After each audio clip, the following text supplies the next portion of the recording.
Bien, damos la bienvenida a don Manuel Morilla Jaén y don Juan Bueno Jiménez, presidente y vicepresidente de la Sociedad Pedagógica Tartesos. Cuando estén dispuestos tienen la palabra. Buenos días, señor presidente, señores diputados, señoras diputadas. Para la Sociedad Pedagógica Tartesos es un honor haber sido invitada de nuevo a este Parlamento para comparecer y dar su opinión, esta vez en el grupo de trabajo de la Comisión de Educación, por lo que agradecemos la invitación recibida de la presidencia de esta comisión. En primer lugar, deseo presentarles brevemente nuestra sociedad. Somos una entidad sin ánimo de lucro, inscrita en el Registro de Asociaciones de Andalucía. También estamos inscritos en el Censo de Entidades Colaboradoras de la Educación de la Consejería de la Junta. Para la consecución de nuestros fines, que detallamos ahora más adelante, disponemos de un laboratorio de ideas en el que existen diferentes grupos de trabajo, también como este, en los que se integran los socios en función de sus intereses, de su formación, y que en la actualidad abarca diversos campos que van desde el coronavirus, que está ahora omnipresente, hasta los eméritos, pasando por lo de política educativa, perfil profesional docente, altas capacidades intelectuales o educación permanente. Colaboramos también habitualmente con otras entidades relacionadas con la educación. Por no ser exhaustivo, querría citar, por ejemplo, la Fundación Avanza, que difunde la necesidad de atención de las personas con altas capacidades intelectuales, contribuyendo a la adaptación y mejora del currículum y pensando en la motivación y en la mejora de las habilidades sociales de todos los alumnos. O, por ejemplo, Acción Magistral, que actualmente se llama Educación Conectada, también una fundación financiada por el BBVA y la FAD, la Fundación de Ayuda contra la Drogadicción, o la Fundación COTEC, por ejemplo, que está financiada por CaixaBank y Telefónica, en la que también participa la Consejería de Economía de la Junta de Andalucía. Y finalmente, lo único que quiero decir es que, a diferencia de otras entidades culturales, deportivas o de otros signos, nosotros no recibimos ningún tipo de financiación pública. Nuestra financiación procede de las cuotas de los socios o bien de las donaciones de empresas o entidades privadas. En segundo lugar, quiero referirme, una vez a la presentación, a lo que yo creo que es más importante de todo lo que voy a decir, que es el pacto por la educación. La educación es un derecho fundamental, eso lo sabemos todos, está recogido en la Constitución, y el ejercicio de este derecho requiere una estabilidad y un planteamiento de objetivos a largo plazo. Por tanto, no debe estar sujeto a los cambios de los partidos políticos en la acción de gobierno, sino ser objeto de un pacto de Estado. Creemos que los partidos políticos en educación deben buscar acuerdos duraderos y dejar de utilizar este tema para la confrontación política. Lamentamos profundamente las ausencias de algunos grupos políticos, no solamente aquí, que son unos los que faltan, sino que en Madrid son otros los que... O sea, quiero decir que, volviendo a lo mismo, a la confrontación política, creo que no merecemos eso. Muchas veces tomamos como ejemplo para seguir a otros países. Por ejemplo, está muy de moda tomar como ejemplo Finlandia. Y claro, tratamos de emular los éxitos que tienen. Pero para conseguirlo también tenemos que emular las medidas que ponen para conseguirlo. En Finlandia lo tienen muy claro, la educación es una cuestión de Estado. En una economía cada vez más basada en el conocimiento, el desarrollo del sector educativo se ha convertido en una cuestión estratégica de primer nivel. Esta idea de este país es que la educación incrementa las capacidades, las que a su vez aumentan la productividad del trabajo y generan prosperidad para toda la nación. La misión de la educación es acrecentar el capital intelectual de la nación. En cuanto al desarrollo de las competencias exclusivas en nuestra comunidad autónoma, también es necesario un pacto de educación. Por eso nos felicitamos de estar aquí hoy y de que exista este grupo de trabajo. Esperamos que todos los grupos políticos presentes en el Parlamento tengan la suficiente altura de mira para buscar los acuerdos necesarios. El hecho de que las competencias exclusivas en educación hayan sido transferidas a las comunidades autónomas no debería suponer una pérdida de derechos y oportunidades de los ciudadanos, según su lugar de residencia o un tratamiento desigual ante la ley, porque eso atenta contra la propia Constitución. El primero, una financiación suficiente, que aunque no siempre garantiza el éxito, sin ella se asegura el fracaso. Esta financiación de todos los centros sostenidos con fondos públicos debe venir a ofrecer una verdadera equidad a todos los niños y niñas andaluces. Por ello, proponemos incrementar la inversión en educación hasta alcanzar con decisión al menos el 5% del Producto Interior Bruto, que se prioricen las inversiones, en primer lugar para resolver nuestros déficits educativos y en segundo lugar para que nos permita educar para la sociedad del conocimiento, sin desviarnos de los objetivos de equidad y de atención a la diversidad. Y segundo, para reducir el fracaso y el abandono escolar del alumnado. Es urgente reforzar, entre otras medidas, el plan de acción tutorial y convertirlo en individualizado. Para poder llevar a cabo una educación más personalizada es necesario aplicar, desde nuestro punto de vista, las siguientes medidas. La ya dicha tantas veces de la bajada de ratio, desde la educación infantil hasta la posobligatoria, que no debería ser más de 20 alumnos, aprovechando que esa es la cifra que se ha puesto, pero manteniéndola en el tiempo, no solamente durante la duración de la pandemia. Pero en las escuelas de educación infantil, los módulos profesionales asociados a la competencia en la formación profesional, no debería haber más de 15 alumnos. También otra medida son los orientadores en las plantillas de todos los centros de infantil y primaria. Hay que potenciar la relación permanente entre el centro y los padres, a través de medios telemáticos, como parte de la acción tutorial. Además, ahora se ha demostrado que es imprescindible.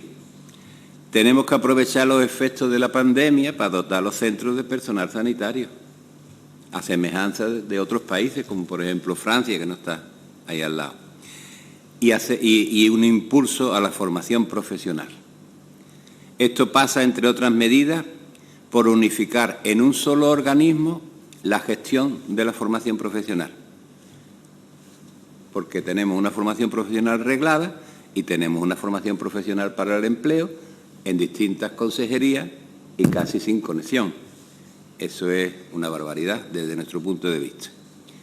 Tenemos que proponer campañas informativas sobre la oferta, sobre las salidas profesionales, sobre el grado de inserción laboral de la formación profesional.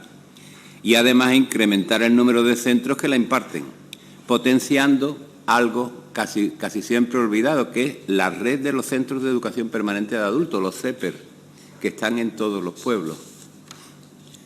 El 27 de agosto, el día que se reunió la ministra con los consejeros de Educación para acordar las propuestas finales para este curso, el New York Times publicaba un artículo demoledor de un español, de David Jiménez, titulado "El país donde las discotecas son más importantes que las escuelas". Creo que el título lo dice todo. Podéis leer el artículo, tenemos el enlace, pero con eso creo que es suficiente. Otro punto que quiero tratar son las competencias de las distintas administraciones. En el sistema andaluz, durante el curso 2019-2020, algo más de 1.800.000 alumnos han estado cursando sus enseñanzas, de los cuales 1.400.000 lo han hecho en la pública y unos 335.000 en la concertada, y en la privada pues solamente el 4%, unos 75.000. Y esto ha sido atendido por 127.000 profesores, 100.000 y pico en la pública y casi 20.000 en la concertada. Aquí partimos de unas condiciones de entorno y de recursos menos favorables que la media española, siendo la segunda región por el PIB por habitante más bajo de España. y con un mercado de trabajo poco especializado en ocupaciones altamente cualificadas. Un ejemplo claro de este hecho es el coste por alumno en cada comunidad autónoma. País Vasco es la que tiene mayor presupuesto, 7.320 euros por alumno. Esos son datos de 2016. En Andalucía, 4.974. Aquí hay un montón de diferencias. Andalucía figura en el puesto 15 de las 17 autonomías. Solamente están por detrás Castilla-La Mancha, que son 19 euros menos, o sea que prácticamente es lo mismo, y Madrid, que ya eso ya es aparte. En resumen, un centro educativo del País Vasco con 500 alumnos, que sería un tipo medio, un colegio de 2 líneas, en el País Vasco recibe 1.173.000 euros más que un centro andaluz. Repito la cifra por si... 1.173.000 euros más al año. Otro tema de competencia, quería referirme a los ayuntamientos. En los centros educativos de infantil, de primaria y educación especial, las tareas de mantenimiento, conservación, limpieza y vigilancia son competencia municipal. Pero eso no ocurre en los centros de secundaria. Esas competencias municipales se ejercen con mayor o con menor generosidad, dependiendo de los presupuestos de cada municipio e incluso algunas veces de la voluntad política de los mismos, porque no existe una uniformidad. Cada ayuntamiento acuerda lo suyo. Esta situación pensamos que es anormal, dada la variedad de recursos que los ayuntamientos están dispuestos a destinar a educación y lo que destina la consejería con carácter general, mientras que la consejería tiene un criterio común. En las dotaciones de conserje o de personal de limpieza, etcétera, en los ayuntamientos los criterios no están establecidos y dependen de la localidad, incluso del equipo de gobierno. De otra parte, no se puede olvidar la precariedad de dotación de personal necesario para llevar a cabo las tareas administrativas. Por ejemplo, se ha visto últimamente con la escolarización del alumnado en todos los centros escolares. Esto sí es competencia de la consejería. Y ya me voy a centrar en el sistema educativo. La organización y funcionamiento de los centros educativos es la espina dorsal del sistema. Después del tremendo shock que se ha provocado por la actual pandemia, es necesario replantearse algunos temas concretos. Aunque somos conscientes que no es competencia autonómica, queremos manifestar nuestra preferencia por eliminar la ESO, volviendo al modelo anterior, no quiero decir volviendo a la EGB, que era de primero a octavo y luego, sino atendiendo a lo establecido, porque eso rompería uno de los principios de la Unión Europea, que establece la enseñanza obligatoria hasta los 16, pero sí que se podría unir la primaria con la ESO, que además se une y se denomina educación básica obligatoria, pues sí, en la misma etapa. Quiero empezar diciendo también en el sistema educativo que la educación es un servicio esencial. Esto parece obvio, pero se cometió un error de bulto en el decreto que estableció el estado de alarma al ordenar cierre de los centros educativos. Se mantuvieron abiertos, aparte de los hospitales y las farmacias, otros establecimientos, como los supermercados, que es lógico, pero también los estancos, las peluquerías, y eso se consideraron servicios esenciales. Se impusieron correspondientes normas de seguridad y suponemos que la decisión de excluir a los centros educativos de las actividades esenciales pues lo tomaría alguna persona que no tiene mucho contacto con el mundo educativo. Y vieron que estos establecimientos eran como un todo, ¿no? O se abre o se cierra. Nosotros creemos que podría haberse implantado una suspensión de las clases. Una suspensión de las clases ordinarias y regulado la asistencia en pequeños grupos o en solitario. El cierre de los centros provocó que el profesorado se quedara en su casa y, por lo tanto, utilizara sus propios medios digitales, al descartarse por el cierre la utilización de los medios que había en el centro. Esta reacción espontánea y voluntaria y generalizada que evitó que el sistema educativo desapareciera no ha sido suficientemente valorada y mucho menos agradecida, a pesar de que he oído a prácticamente todos los asistentes decirlo en las comparecencias anteriores.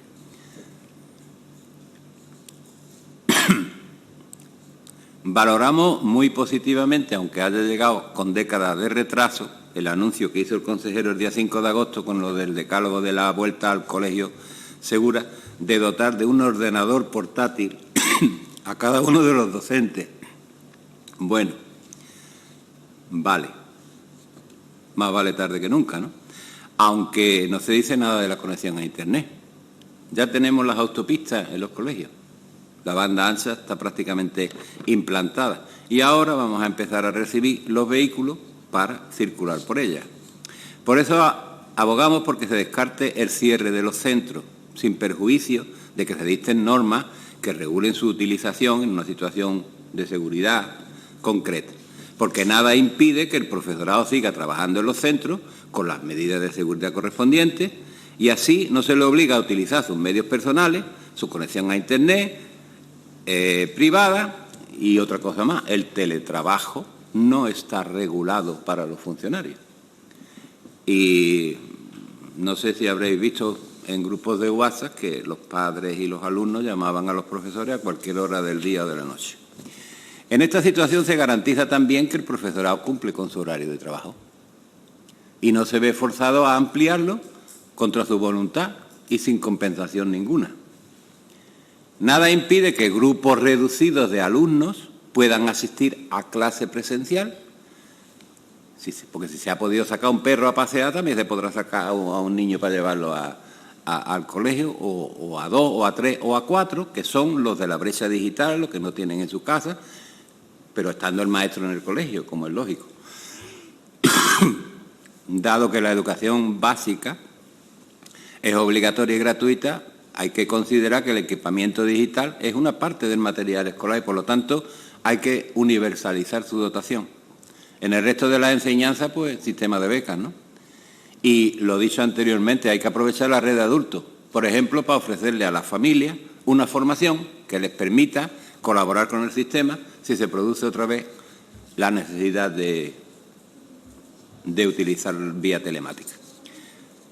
Otro punto, quizás polémico, es que la educación no incluye los servicios sociales o los de guardería.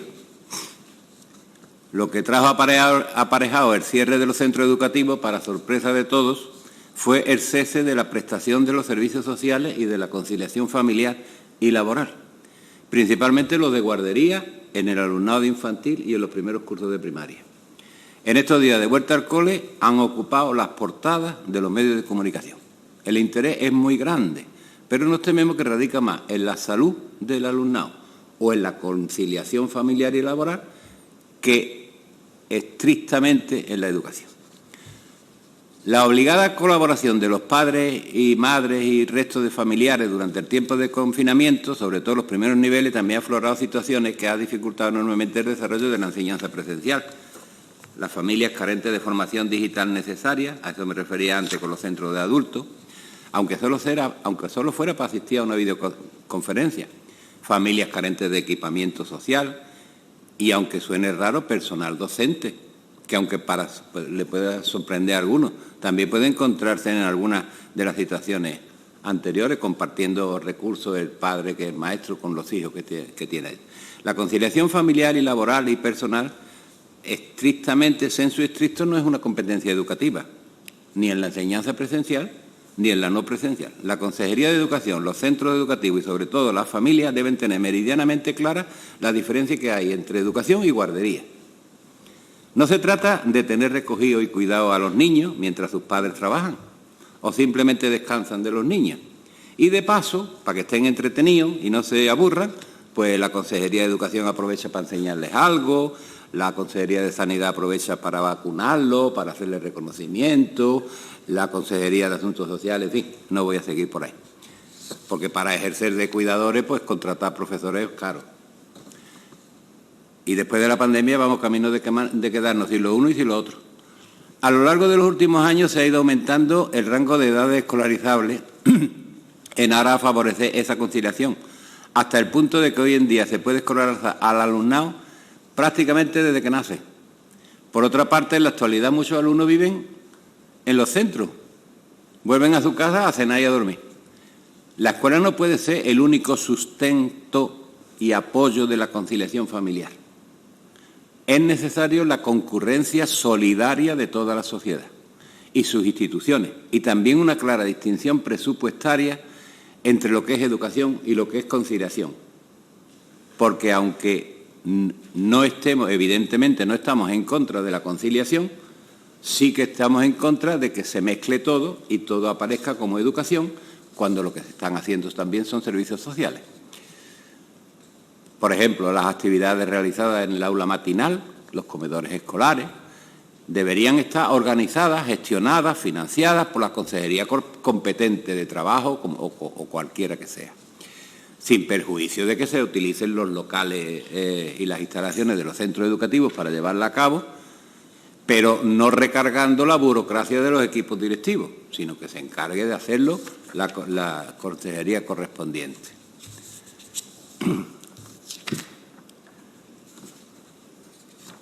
Perdón que he pasado 2 horas. Ahora, bien.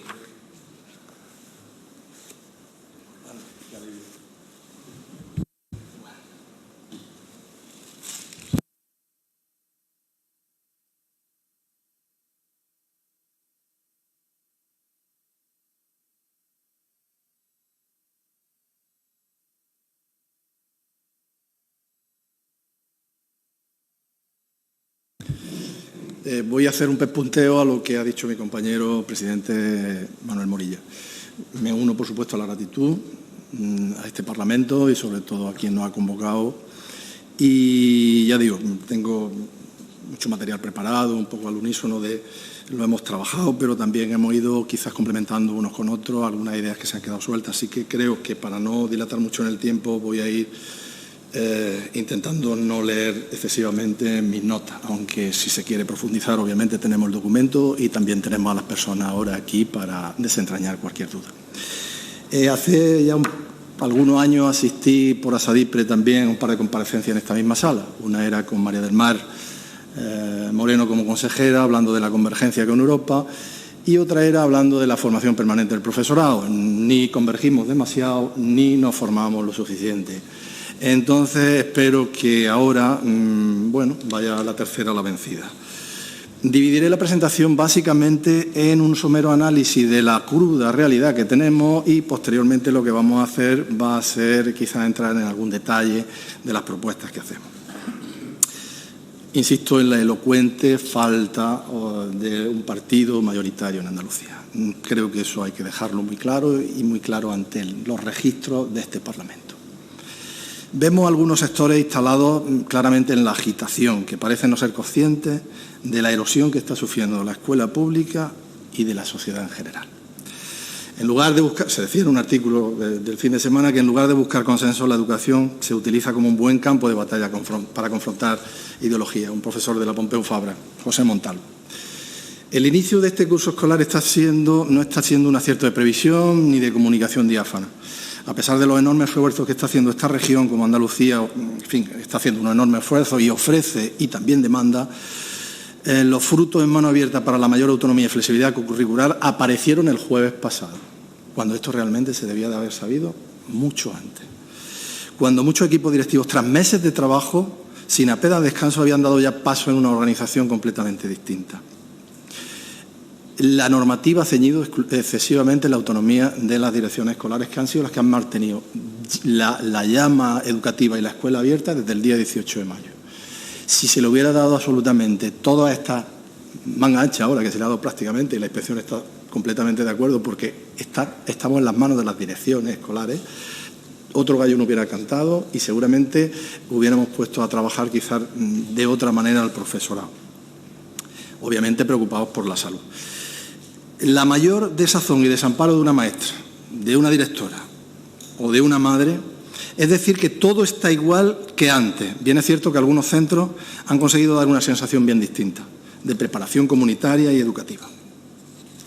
Ante el desatino, la previsión de muchos equipos directivos, profesorado y comunidades, la verdad es que conmueve. A mí me conmueve. La organización de maestros y profesores ante la imprecisión de nuestra Administración educativa, que parecía no tomar las riendas de sus legítimas atribuciones, sino que reaccionaba a remolque de los acontecimientos, ha hecho que, de nuevo, las direcciones de los centros escolares actualicen documentos y organización, sumiendo en un notable grado de confusión a quienes, de poner en marcha en apenas una semana al comienzo del curso, ya de por sí desquiciados. ¿Cuántos centros andaluces están hoy mismo trabajando en medidas de flexibilización curricular y organizativas contempladas en la circular de hace apenas unos cuantos días? ¿Se puede ahora retocar a esta altura horario, organizaciones de ámbitos, considerar la docencia semipresencial o telemática? Bien, es cierto que lo sabíamos con antelación, pero quizás no se haya hecho esperando que todo esto fuera más fácil. Y la verdad es que somos bastante negativos, nos apesadumbra quizás ver las estadísticas y las proyecciones que se hacen de cómo puede evolucionar esto. Con el trabajo de los equipos directivos puesto en almoneda una vez más, la incertidumbre de que puedan haber más cambios en un futuro inmediato, se abre paso al desconcierto y al desánimo. La angustia de comprobar que la realidad tiene un complicado ajuste con los discursos oficiales que se vuelcan en guías, circulares, instrucciones, instituciones. Algunos ejemplos literales de los foros de directores. Abro comillas. Yo tengo el horario parado desde ayer, es imposible, esto fue del viernes, es imposible saber qué pasará mañana, nos dijo el viernes una jefa de estudio. Han sido constantes cambios de normativa, nos dice otro director, en la temática, contradicción e incertidumbre. Veo excesivo cambiar el modelo oficial homologado del protocolo COVID de inspección por el curso. Ya estamos suficientemente desbordados. Esta mañana mismo me decía una directora esa, Juan, ¿qué pasa? Yo trabajo en un CEP, un centro de profesores. Somos la base para distribuir el hidrogel y las mascarillas. Y me pedían, ya me han pedido bastantes directores que por favor, ¿qué pasa? Estamos desbordados, nadie puede hacer. Yo voy a hacer lo que pueda y esté en mis manos, desde luego. Pero quizás no sea la misión de una asesoría o de un asesor de formación, sino que sea más bien planificar un poco las necesidades formativas y de desarrollo profesional del profesorado. Otro nos decía, lo siento, pero llevo todo el verano trabajando en el protocolo que la consejería nos hizo a través de Séneca en julio. Estamos a día 5 de septiembre, el día 10 abre el centro escolar, del cual soy directora, tengo 1000 cosas que preparar, instrucciones de última hora que se salen a las 9 de la noche todos los días que me obligan a hacer continuos cambios. Padres que tranquilizar, compañeros que animar. Tengo además que hacer de taxista e ir a buscar los materiales de protección de mi centro, los CEP, porque la delegación consejería, no ha tenido la decencia de mandarlo al colegio. Y, por cierto, también tengo una familia a la que atender. 2 hijos de edad escolar que llevan una semana pidiéndome que vayamos a buscar los materiales para empezar el colegio. Y todavía no he tenido ni tiempo, los veo solo por la noche. Ante eso, ¿qué proponemos? Directamente la profesionalización de la función directiva y una red que permita una comunicación fluida y eficaz en horizontal entre ellos y que la Administración pueda tener ese vínculo con una serie de profesores, como existe, por ejemplo, en el País Vasco o en Cataluña hace años. Se gestaron unas redes y, bueno, lo dijimos aquí cuando tuve ocasión de venir otra vez. Hablamos de la profesionalización de la dirección y hablamos de que en Cataluña el tripartito había dispuesto la posibilidad de recoger plantillas con un perfil profesional determinado a instancias de las direcciones escolares, evaluarlas convenientemente y evaluarlas con un sistema de indicadores claros de evaluación profesional y procurarse una plantilla afín que procurara hacer una transformación real, la que siempre se necesita en Andalucía y nunca llega. Entonces, esta red que proponemos sería una red de talento y de capital profesional de las direcciones escolares que creemos que son la auténtica palanca del cambio. Ya lo dijeron aquí Javares, antiguo compañero mío, y creo que Sebastián Monge también estuvo por aquí. Una red que podría consolidarse con una estructura regional, pero que empezaría con prototipos, como todo, con un pensamiento de diseño en los distintos CEO zonas andaluzas. Prototipemos, no hagamos políticas de adanes, creando el nuevo mundo. Hagamos políticas incrementalistas, de exploradoras, van explorando, van haciendo pequeños cambios, vamos mejorando poquito a poco. Prototipemos, lo hemos hecho en Málaga con las cuestiones del debate. Ha estado aquí Daniel Quijano, aquí antes, viejo conocido y el líder de la deliberación, de la oratoria, de la proyección de todo esto. Lo hemos prototipado, ha funcionado, lo hemos tendido a la Junta de Andalucía, sin problema. Bien, Mucha comunicación está siendo fuera de los cauces de la consejería y esto facilita mucha formación de directores, lo que está es desazonándolo absolutamente, generando porque no han descansado las criaturas. Si es que una directora y un director tiene que irse a descansar unos días y relajarse a un balneario, lo que sea, anotar pequeñas notas en su diario y volver con ganas porque tiene una misión que cumplir importantísima. Pues bueno, esa mala comunicación está siendo fuera de los cauces de la consejería, que no sé si se enterará. Yo procuro que se entere en mi ámbito de redes sociales. Facilitaría los flujos informativos, tanto horizontales como verticales. El diálogo directo podría acabar con el obstruccionismo y los malos entendidos y es una medida asequible que cuesta poco. Con una Moodle se puede hacer y un personal de libre disposición, como se le llame, en fin, que tenga un poco de contacto con toda esta gente. No quiero extenderme mucho, pero yo creo que hay razones para el desánimo. Pero también, y lo creo firmemente, hay una voluntad por superar las dificultades, apretando los dientes con la rabia y con la idea que decía Machado. Aquí no hay otra cosa. Apretar los dientes con la rabia y con la idea. Y eso lo van a volver a hacer nuestro equipo directivo y nuestros docentes en la aula.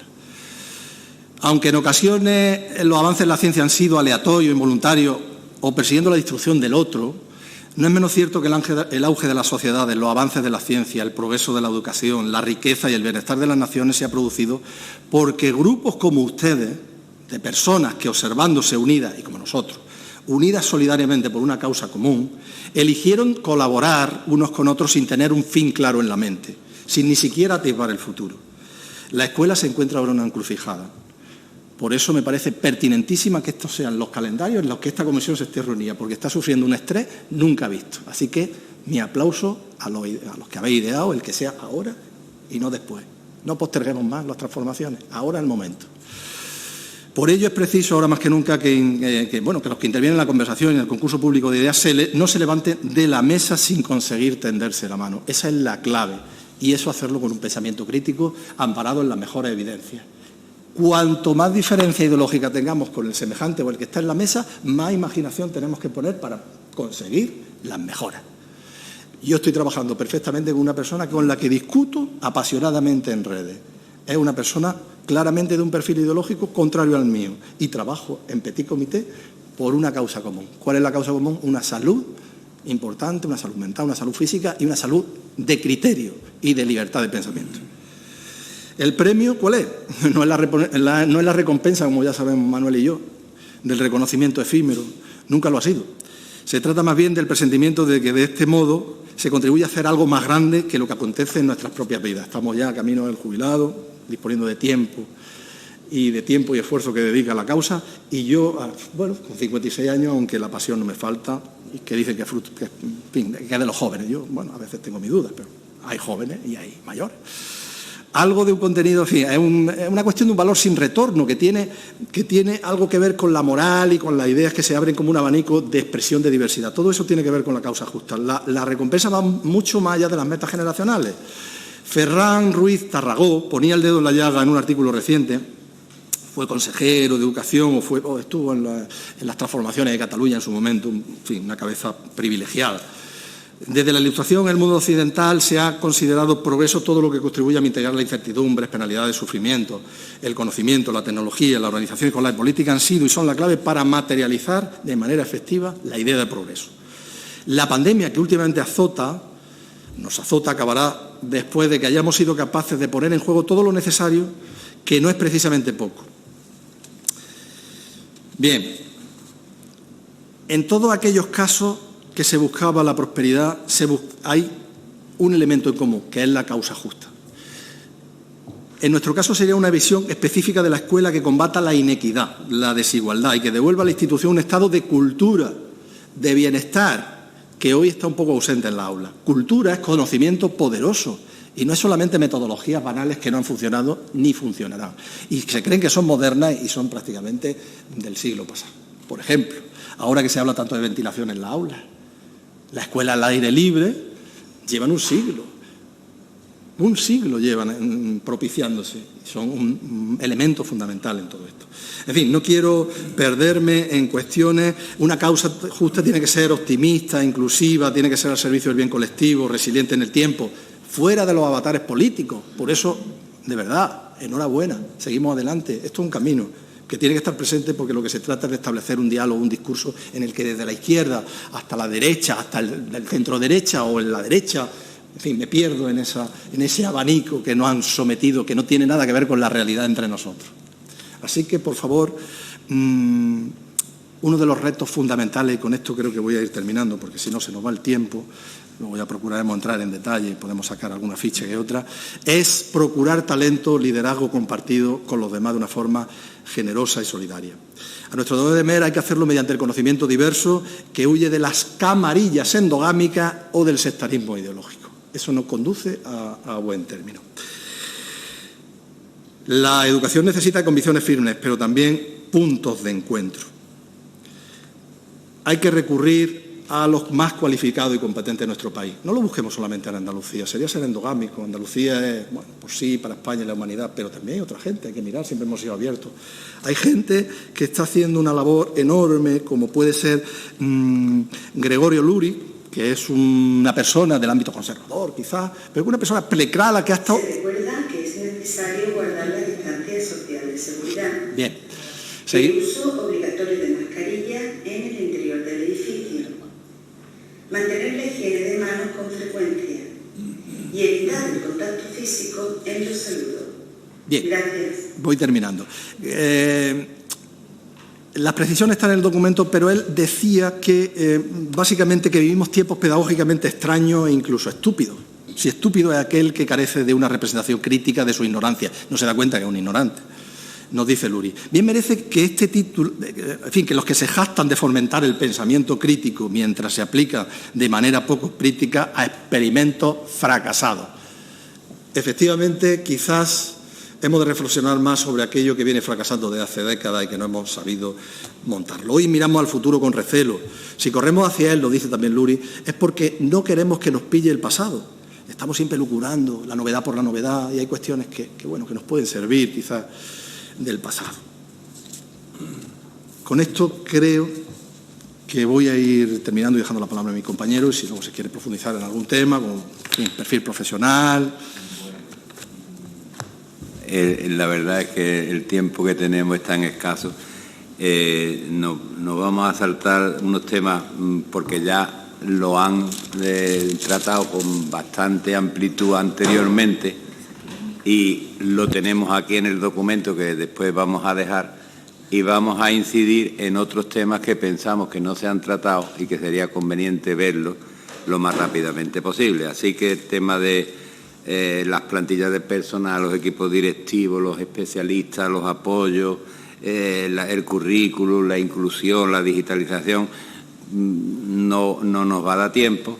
Es que, yo simplemente sin ánimo de cortar la intervención, lo que pasa es que, claro, ya no hemos ido casi a 40 minutos de intervención, entonces es procedente y teniendo en cuenta que tenemos más personas que tienen que participar en este grupo de trabajo y están citadas para una hora en concreto. Lo que usted diga. Con breve, terminen con brevedad, efectivamente. Bien. Y no habrá un turno de portavoces ni un segundo lo más rápido turno. Posible. Y lo que sí les ruego es que las aportaciones que consideren nos las hagan llegar, efectivamente. La traemos. Muy bien, pues muchas gracias. Quería referirme muy breve. Brevemente, José Ignacio, es que estamos ya en la una. Pero bueno, Termino en 5 minutos o 4. Bien. Quería referirme concretamente a la formación profesional. Entendemos que el escenario que se plantea ahora mismo por parte de la Unión Europea es que en el horizonte 2030, que se está viendo ahora, al menos el 80% de la población tiene que estar en posesión de titulaciones académicas y profesionales posobligatorias. Para Andalucía esto debe ser la puesta en práctica de acciones y estrategias para alcanzar estas tasas. Aplaudimos la iniciativa del Ministerio de Educación en el plan de modernización de la formación profesional que aboga precisamente por unir lo que antes cité de que estaban separados. Y también no quiero dejar de citar que 700 municipios andaluces en 500 de ellos lo único que hay es un centro de adultos para cursar enseñanzas de alumnado ya mayor. Y aprovecho para entrar en el otro tema, fracaso y abandono escolar. En el 2019 el abandono escolar sigue estando por encima de la Unión Europea y en Andalucía somos de los peores. Sin embargo, siendo la educación permanente el sistema metodológico de atención más innovador que hay actualmente en Andalucía. Eso se ha visto precisamente en este tiempo de confinamiento. Y para terminar, la educación permanente de las personas adultas es un modelo pionero y único que, bueno, la mayoría de la gente ni conoce. Final, 1 minuto. La carrera docente. La carrera docente es el cuento de nunca acabar. O sea, todos los partidos han dicho que vamos a hacer una carrera docente y al final ninguno lo ha llevado a cabo. Nosotros solicitamos algo dentro de la carrera docente que nos parece que no se ha explicado suficientemente. Nosotros pedimos la creación de la figura del profesorado emérito, también en los demás niveles de enseñanza, porque no tiene por qué existir únicamente en la universidad, en los demás sistemas, que por cierto la universidad no sabemos si es que pertenece o no al sistema educativo, porque ni siquiera está en la Consejería de Educación. Pero bueno, eso es. Muchísimas gracias por todo y estamos a vuestra disposición a lo que nos quieran preguntar. Bien, muchas gracias. Sí que haríamos un turno, si os pido brevedad, y luego pues que ustedes pues también vía correo electrónico o por otros medios pues puedan hacer llegar también su reflexión o su conclusión o su respuesta. Pues muchas gracias. Señora Piñero, tiene la palabra. Gracias, señor presidente. Gracias a ustedes por su intervención. Ha sido una intervención larga, amplia y con muchas notas que no vamos a entrar, evidentemente, por la falta de tiempo. Sí que esto de mirar al exterior creo que hoy se ha dado aquí en todas las intervenciones. O sea, Andalucía parte de un fracaso grandísimo y, por tanto, todas las personas que han venido han tenido otro tipo de experiencia con otros sistemas educativos fuera de España y que nos están aportando, a nosotros por lo menos, creo mucho, para ahora poder trabajar sobre todo ello. Y es una realidad que el COVID ha puesto de manifiesto pues, las carencias que tiene el sistema educativo en todas sus vertientes. Comparto quizás esa dualidad que hay entre el servicio social que presta un colegio y el tipo de educación, dónde se está dirigiendo, si es más social que más educativo. Ahí hay que darle una vuelta quizás a todo, porque es verdad que hay una sociedad vulnerable que requiere esas cosas, pero también es cierto que si nos dedicamos al tema social exclusivamente perdemos el motivo, que es a lo que va dirigido la educación, que es a enseñar y a dar una cultura, pues perdemos la raíz. Y es que habría muchas cosas, pero no queda mucho tiempo. Ahora yo también estoy recibiendo muchísimas llamadas de la gente por la imprecisión con que se ha dado la normativa. Sé que la consejería ha trabajado, pero la verdad es que no ha dado seguridad. Y a todo el mundo estamos cansados esperando y se ha creado pues como un agobio por parte de directores de centros, padres, en fin. Y comparto eso, que esto tendría que haber sido más preciso y que tendría que haberse dado antes, para saber con qué nos estamos enfrentando, con qué se enfrenta el nuevo curso. Sé que me quedan muchas cosas, pero bueno, es repetir un poco y coger ideas sobre el FP, las plantillas y los centros de mayores, que también hay que sacarle más provecho. Yo creo que ya con la documentación que nos manden podemos sacar algo más. Muchas gracias. Gracias, señora Piñero. Señor García, tiene la palabra. Gracias, señor presidente. Muchas gracias por venir, por desplazaros y también por la intervención, que creo que han dado algunas claves que tenemos que recoger. Me quedo con la importancia de aumentar la financiación, la bajada de ratio como un elemento imprescindible, el aumento de orientadores y orientadoras, especialmente que estén en los centros de primaria, de educación infantil y primaria. Creo que han hecho un análisis que tenemos que recoger sobre los efectos de esta crisis sanitaria en el sistema educativo, el problema de la brecha digital, el problema de la no regulación del teletrabajo en muchísimos aspectos, pero es que también en la profesión docente. Yo me uno a la planteamiento sobre el caos, la incertidumbre que estamos viviendo, la falta de recursos, la falta de medios, una situación de abandono por parte de la Administración. Parece como que la escuela, los niños van a volver a clase este jueves a pesar de la Administración, cuando la Administración debería ser un apoyo de todo ese, de los docentes. Una duda, no sé si van a poder responderla ahora, pero si no, por la comunicación que tengamos. Cuando hablan de la profesionalización de la función directiva, hablamos de, ¿creen ustedes que hace falta un cuerpo propio como directores? ¿Cuál sería ese método de selección de los directores, de los equipos directivos? ¿Qué tipo de formación podrían tener? Por darle vuelta también a ese tema, me parece esencial, y termino ya, la cuestión de que los directores puedan recoger de alguna forma plantilla para estabilizar las plantillas en los centros, si no, no se pueden hacer proyectos más allá de poco tiempo, y la importancia también que han destacado de los centros de adultos, los CEPER, los centros de educación permanente, y esa reflexión, de esa frase de no hay que ser adanes sino exploradores, ¿no? Intentar por lo menos los cambios, ver qué es lo que funciona y ampliándolo poco a poco. Pareció muy interesante. Muchas gracias. Gracias, señor García. Señora Sánchez, tiene la palabra. Gracias, señor presidente. Bienvenido a la asociación. Gracias por haber venido.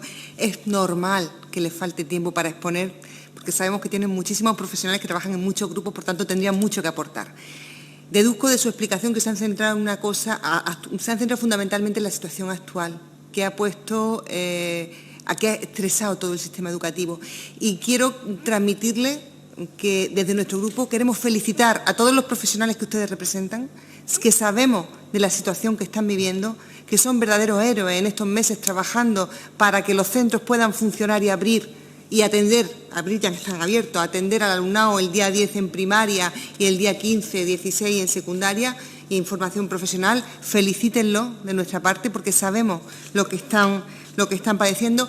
Quedamos con el compromiso de seguir estudiando los documentos que nos van a proporcionar, y sí quisiera hacer hincapié, y me ha parecido muy interesante también lo que ha comentado el señor García, la profesionalización de la función directiva y el que puedan recoger también a profesionales en sus centros que estén desarrollando proyectos. Eso es fundamental. Lo hemos visto en comunidades de aprendizaje y ni siquiera es posible, en algunos casos, ni siquiera que permanezcan. Ni siquiera es posible que permanezcan algunas personas del equipo directivo que están haciendo una enorme labor. Hay que trabajar en eso. Es un ejemplo que seguiremos recogiendo todo aquello que ustedes nos aportan, que no duden, bueno, al menos lo digo desde mi grupo político, que los que estamos aquí tenemos la firme convicción de llegar a esos acuerdos y de trabajar de forma tolerante con los pensamientos de los otros grupos, y por eso estamos aquí, y de recoger el talento, como usted dice en los centros, nosotros decimos aquí en el Parlamento, el talento de la sociedad civil que está a pie de cañón y que nos va a proporcionar muchas herramientas. Muchísimas gracias. Gracias, señora Sánchez. Señor Ruiz, tiene la palabra. Gracias, señor presidente. Pues agradecer la disponibilidad de la Sociedad Pedagógica Tartesos, tanto en este momento para comparecer aquí en este grupo de trabajo, como siempre que nos hemos reunido y hemos mantenido y han trasladado sus aportaciones a este grupo parlamentario. Y bueno, poner en valor también la labor que realiza todo el profesorado andaluz, parte del cual ustedes representan, y recojo, me quedo sobre todo con esa idea de petición de que no nos levantemos de esta mesa sin llegar a acuerdos. Tengan garantizado que al menos desde este grupo parlamentario no nos vamos a levantar sin conseguir acuerdos, y vamos a hacer todo lo posible para conseguirlo. Y otra idea que trasladaban, que todo cambio debe empezar por un prototipo. De verdad es una aportación que recogemos y que pues plantearemos también a los otros grupos, porque nosotros estamos en esa línea, que cambios que vayamos a poner en marcha, pues a veces hay que probar que funcionen para luego que se vaya extendiendo como esa gota de agua que cae y se va extendiendo por el océano entero.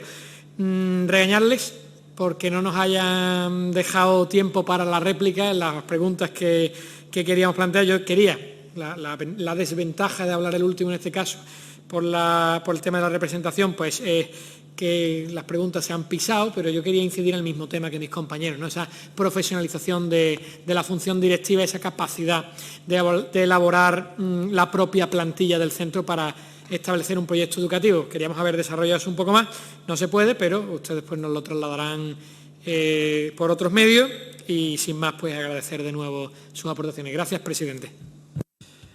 Sí. La respuesta de la pregunta de los equipos de los directores... Brevemente, sí. Sí, es solamente responder porque veo que es prácticamente para todos. La dirección escolar en España es que carece de perfil profesional. Entonces nosotros no nos estamos planteando un cuerpo como antiguamente existió, sino que nos lo planteamos dentro de lo que es la carrera docente. Pero con un perfil profesional propio, lo mismo que tiene el secretario, lo mismo que tiene el jefe de estudio, tienen un perfil profesional propio. Desempeñar estas tareas provisionalmente, pues no es precisamente la mejor manera de que la persona se sienta director o jefe de estudio o lo que sea. Hay que darle una estabilidad que se la daría esa carrera docente, por ejemplo. Y tampoco debería considerarse el director como un cargo político. El director no es un cargo político, es un perfil profesional. Entonces, no tiene que estar elegidos son ustedes, señorías, los diputados, pero el director de un colegio, ¿por qué tiene que ser elegido? Además, cada 4 años, o sea, quiero decir que hay un traspase de la manera de actuar de un parlamento, por ejemplo, a un centro educativo. Sin embargo, el director requiere una formación específica, necesita competencias de liderazgo educativo, de planificación y gestión, de relación pública, de formación jurídica. Eso requiere una formación que requiere un máster, digamos, por lo menos, ¿no? Tanto la dirección, digo, como la jefatura de estudio, la vicedirección, la secretaría. Son promotores de la innovación y el cambio educativo y constituyen un colectivo profesional sobre el que merece la pena profundizar teniendo en cuenta el alto grado de impacto que tiene en la vida de los colegios. Y ya no digo más. Muy bien, muchas gracias por todo. Gracias, señor Morilla, gracias, señor Bueno, por su participación en este grupo de trabajo y, por supuesto, por las enriquecedoras aportaciones que estoy seguro de que completarán también a los distintos grupos. Muchas gracias. Esto se lo da.